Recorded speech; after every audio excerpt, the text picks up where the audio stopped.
ईद उल अज़हा के दूसरे रोज़ लाहौर के शहरियों की बड़ी तादाद आपको बता रहे हैं कि डायरिया और गैस्ट्रो में मुब्तला होकर अस्पताल पहुंच चुकी है। गुज़िश्ता रोज़ से अब तक शहर के 6 बड़े सरकारी अस्पतालों में 9000 से ज़ायद मरीज़ों ने अस्पतालों का रुख कर लिया है। न्यू अस्पताल में गुज़श्ता रोज़ से अब तक 2000 से ज़ायद मरीज़ रिपोर्ट हुए हैं, जिन्हें अस्पताल में 1500 से ज़ायद, सर्विसेज अस्पताल में 1200 से ज़ायद मरीज़ रिपोर्ट हुए हैं। जनरल अस्पताल और गंगाराम अस्पताल में 1000 से ज़ायद मरीज़ लाए गए।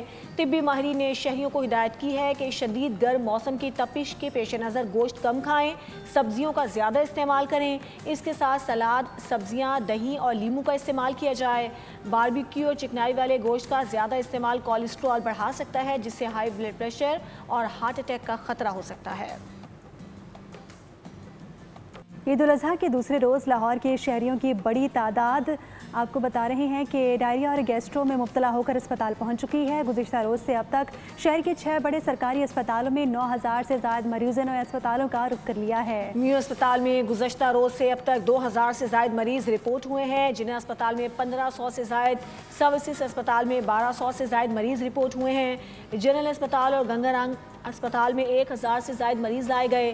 तिब्बी माहिरीन ने शहरियों को हिदायत की है कि शदीद गर्म मौसम की तपिश के पेश नज़र गोश्त कम खाएं, सब्जियों का ज़्यादा इस्तेमाल करें। इसके साथ सलाद, सब्जियां, दही और लीमू का इस्तेमाल किया जाए। बारबेक्यू और चिकनाई वाले गोश्त का ज़्यादा इस्तेमाल कोलेस्ट्रॉल बढ़ा सकता है, जिससे हाई ब्लड प्रेशर और हार्ट अटैक का ख़तरा हो सकता है।